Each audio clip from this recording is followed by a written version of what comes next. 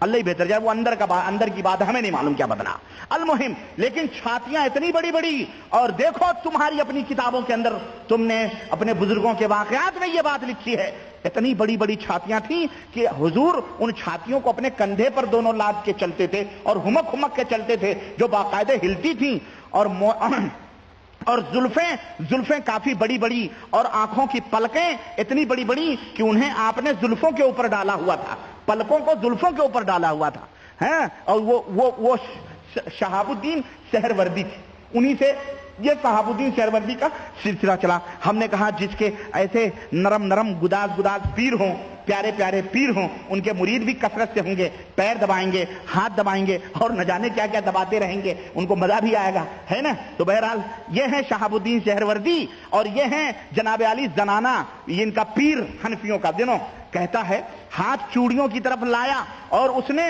آسمان کی طرف چوڑیوں کی ہاتھ لے کے گیا، اور آسمان کی جانب منہ اٹھا کر کیا کہا معلوم ہے؟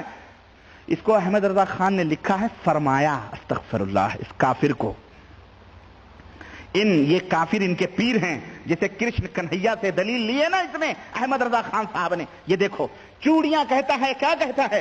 کہتا ہے میہ بھیجیے، میہ یعنی بارش، میہ بھیجیے ورنہ یہ سہاگ لیجیے، اعوذ باللہ، میہ بھیجیے ورنہ یہ سہاگ لیجیے۔ یہ کہنا تھا کہ گھٹائیں پہاڑ کی طرح امڑی اور جل تھل بھر دیے، جل تھل بھر دیے، اس طرح سے بارش ہوئی۔ یہ بتاؤ سہاگ لیجیے، اس کی بیوی تھی نعوذ باللہ، اللہ تبارک تعالیٰ، استغفر اللہ۔ بولو مسلمانوں، میں تمہاری غیرت کو چیلنج کرنا چاہتا ہوں، تم ذرا بتاؤ مجھے کہ کیا ایسا عقیدہ رکھنے والا ولی ہو سکتا ہے، اور ایسے بد عقیدہ اور اللہ کو اپنا شوہر کہنے والا کیا مسلمان ہو سکتا ہے؟ ارے، اور اس کو پیر ماننے والا کیا مسلمان ہو سکتا ہے؟ اس کو جو مسلمان مانے وہ بھی کافر ہے۔ اللہ حی لا یموت ہے، قل هو اللہ احد اللہ الصمد لم یلد ولم یولد، نہ اس سے کسی نے جنم لیا ہے، نہ اس نے کسی کو جنم دیا ہے، نہ وہ کسی کا ماں ہے، نہ وہ کسی کا باپ ہے، نہ وہ کسی کا بیٹا ہے۔ قل هو اللہ احد اللہ الصمد لم یلد ولم یولد ولم یکن له کفوا احد، اس کا کوئی برابر، اس کا کوئی بھی کفو نہیں ہو سکتا۔ یہ ہم مسلمانوں کا عقیدہ ہے، اور حنفیوں کے اس پیر کا عقیدہ دیکھو کہ یہ لے لو بارش اتارو ورنہ اپنا یہ سہاگ اوپر لے لو۔ سنو، اعلی حضرت فرماتے ہیں کہ یہی بزرگ ایک دن نماز جمعہ کے وقت بازار میں جا رہے تھے، دیکھیں میں نے جو بھی باتیں کہی ہیں ان کا ثبوت میں دے رہا ہوں۔ یہ بے نمازی بدکار آدمی تھا، یہ چوڑیاں پہنتا تھا عورتوں جیسا، وہ سب دلیل مل گئی آپ کو۔ اب ذرا بے نمازی کا بھی سلسلہ لے لو، کیونکہ میں نے کہا ہے کہ یہ مجذوب جو ہوتے ہیں یہ نیٹے کوٹے گلیز یہ سب، اور ان کا ایک کہانی ہے میں بتاؤں گا انشاءاللہ۔ ہمارے پاس امیر حمزہ صاحب کی ایک کتاب موجود ہے سیاسی بابے، اگر میں وہ آپ کو پڑھ کے سناؤں، پاکستان اور انڈیا کے یہ جو بابے ہیں نا ان کے، اللہ کی قسم آپ کو الٹی آ جائے، قے آ جائے، ایسے یہ گھناؤنے بزرگوں جن کو ہمارے ملکوں میں ولی اللہ کہا جاتا ہے، ایسے یہ لوگ ہیں۔ سنو، کہتے ہیں نماز جمعہ کے وقت بازار میں جا رہے تھے، ادھر سے قاضی شہر کی جامع مسجد کو جاتے تھے، آئے، انہیں دیکھ کر امر بالمعروف کیا، یعنی انہیں بھلائیوں کا حکم دیا۔ یہ قاضی جب دعا مانگنے گیا تھا تو وہاں نہیں اس کو حکم کرنا چاہیے تھا؟ دعا منگوانی تھی تو ان کو نہیں بتایا کہ بھئی تو یہ زنانہ وضع قطع چھوڑ دو اور انسانوں کی طرح رہو؟ لیکن سنو، کہتے ہیں قاضی نے انہیں حکم کیا کہ یہ وضع مردوں کو حرام ہے، یہ لباس مردوں کو، اور جو شکل و صورت تم نے بنائی بھی ہے، آنکھوں میں کاجل، زلفیں بگری ہوئی، کانوں میں بلیاں، ناکوں میں پھلیاں اور چوڑیاں اور پتہ نہیں کیا پائلیں اور سب کچھ جو تم نے بنایا ہوا ہے یہ حرام ہے، مردانہ لباس پہنیے اور نماز کو چلیے۔ اس پر انکار اور مقابلہ نہ کیا، اس مجذوب نے کچھ نہ کیا، بلکہ چوڑیاں اور زیور اور زنانہ لباس اتارا اور مسجد کو ساتھ ہو لیے، خطبہ سنا۔ جب جماعت قائم ہوئی اور امام نے تکبیر تحریمہ کہی، اللہ اکبر، جب امام نے اللہ اکبر کہا، سنتے ہی ان بزرگ کی حالت بدلی، فرمایا اللہ اکبر، میرا خاوند حی لا یموت ہے، میرا شوہر ہمیشہ سے زندہ ہے اور ہمیشہ زندہ رہنے والا ہے، استغفر اللہ۔ سنو، یہ کفر، اور اس کے اوپر تم ناز کرتے ہو کہ اعلی حضرت مجدد دین و ملت فاضل بریلوی اور کیا کیا، اور اس کے نام کے تم کانفرنس کرتے ہو۔ رب ذوالجلال کی قسم ہے، تمہاری کفر میں کوئی شک کرے وہ بھی کافر ہے۔ جاؤ، ربانی بولتا ہے یہ بات، جاؤ دنیا کے سامنے یہ آئینہ دکھاؤ، یہ مجذوب، یہ حنفیوں کا پیر یہ کہتا ہے کہ میرا شوہر حی لا یموت ہے، زندہ ہے، اسے کبھی موت نہیں آ سکتی ہے۔ کیا اللہ کسی کا شوہر ہو سکتا ہے؟ تم کافروں کا بھی شوہر ہوگا، نعوذ باللہ، یہ تمہارا اللہ ہوگا جس کے شوہر اور جس کے بیوی بچے ہوں گے، لیکن ہم مسلمانوں کا اللہ قل هو اللہ احد اللہ الصمد لم یلد